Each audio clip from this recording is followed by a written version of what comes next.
You know what car this is. Everybody remembers the Hummer, even though it's been gone for 10 years now. Its tough look and military background made it instantly cool, and everyone from Mike Tyson to Britney Spears was driving one. Hummers were seemingly everywhere in the early 2000s. But in 2010, all manufacturing and sales came to a halt. So what happened? Hummer's story begins with the US military. The military used the Jeep as its go-to vehicle during the World Wars and through the Vietnam War. But around the 80s, it started looking for something more heavy-duty. The Jeep didn't have a lot of power. The Jeep couldn't pull a lot of stuff. It couldn't carry a lot of people. It had no armor. So the Pentagon gave AM General a $1 billion contract to develop a fleet of high-mobility, multi-purpose wheeled vehicles. Eventually called Humvees, the bulky vehicles were designed to transport troops and cargo. The Humvee didn't have a lot of armor, but it was at least a little bit more survivable in terms of being shot at or having something blow up next to it. Humvees rose to fame after being seen in action during the Gulf War. They were also used in military processions, which was how they caught Arnold Schwarzenegger's eye. While filming his movie Kindergarten Cop in Oregon, the actor saw Humvees rolling by and immediately wanted one.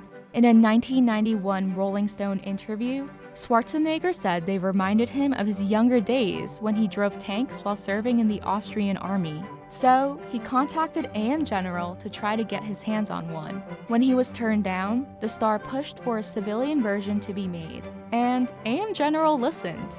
Because, everybody, was influenced by Arnold Schwarzenegger at that point in time. Schwarzenegger became the first civilian to own a specially made Humvee. AM General even stenciled Terminator on the model. In 1992, a civilian version of the Humvee officially went on sale. Named the Hummer, the boxy vehicle cost up to $100,000. It was ridiculous to be rolling around in that thing on the public roads. The wheels were too high off the ground. Yes, it had air conditioning, yes, it had airbags, but to drive it, you're sort of like, you're sitting up like this, and then you've got this big compartment sitting over. Not organized for comfort or luxury or anything like that. The Hummer averaged less than 10 miles a gallon and weighed 10,000 pounds. It was so heavy that owning one meant you could claim a farm equipment tax credit with the IRS. True to its military roots, the Hummer's original design featured an engine button labeled Fire, until company lawyers intervened. In 1999, General Motors bought the rights to market and sell Hummers from AM General.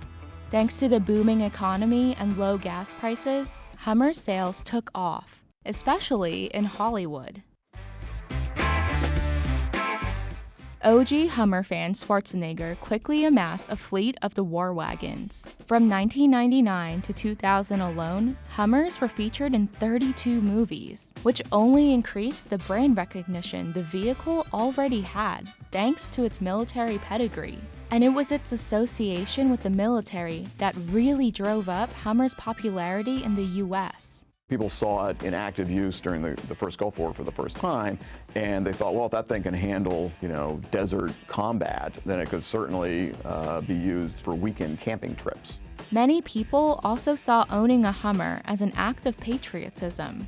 I don't really buy the argument that it implied a sort of warlike mentality or anything like that, but that was definitely part of its overall DNA. While the first Hummer model was basically a carbon copy of its bulky military predecessor, the second model featured a slightly sleeker design and cost about $50,000. Named the H2, it quickly became Hummer's top-selling model and was followed by the H3, which was further scaled down in size and price to appeal to more consumers. Hummer's overall sales peaked in 2006 with a little over 70,000 units sold. So that's pretty good.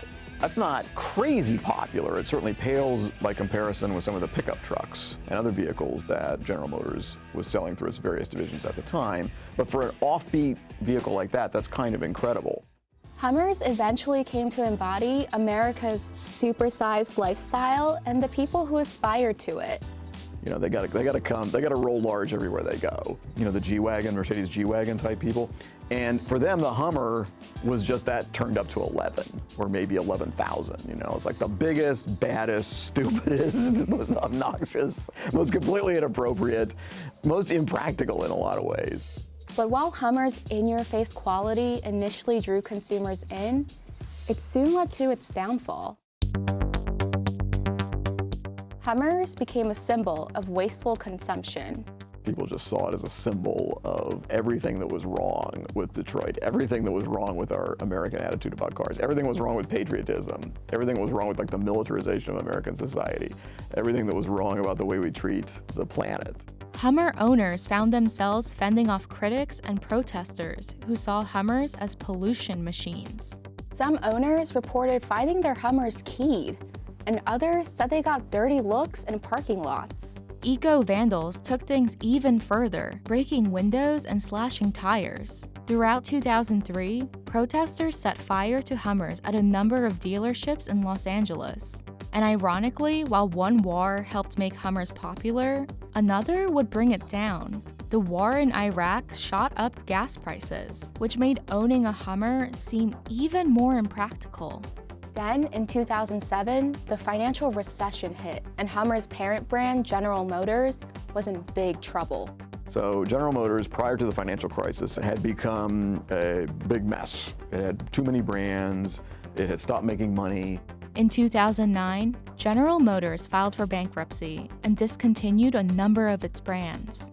At that point, they had a bunch of brands, much more than they have now. And each of those brands needs marketing support. Each of those brands needs manufacturing support. Each of those brands needs research and development. So they had to look at what they had and they said, well, you know, Hummer is kind of a marginal brand. In 2010, GM attempted to sell the Hummer brand to Tenzong, a Chinese manufacturer, but the deal fell through, and GM shut down all manufacturing and sales of Hummer, effectively ending the life of its once beloved brand.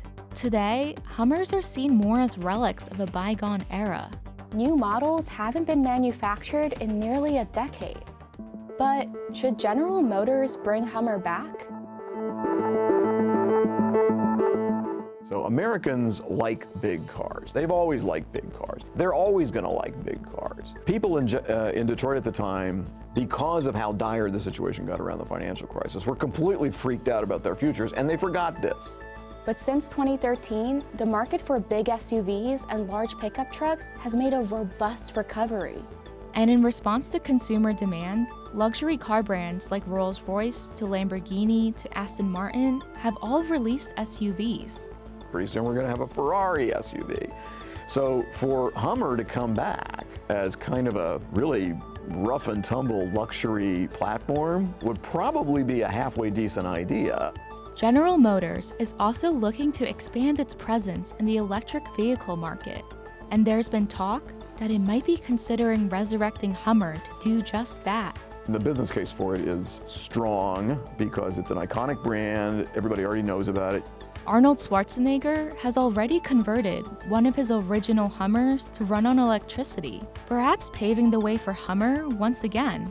The beauty of the brand is if they could get rid of all the bad baggage and transplant goodness in it. You know, you still have one of the toughest and possibly long-lasting vehicles ever. You might be able to operate that thing with regular battery changes for decades and decades and decades. We're fighting global warming right here. Look at this thing. You know, so it's not just fighting wars, it's fighting global warming too. So while people may have once associated Hummers with everything that was wrong with America, it could be time for a second chance.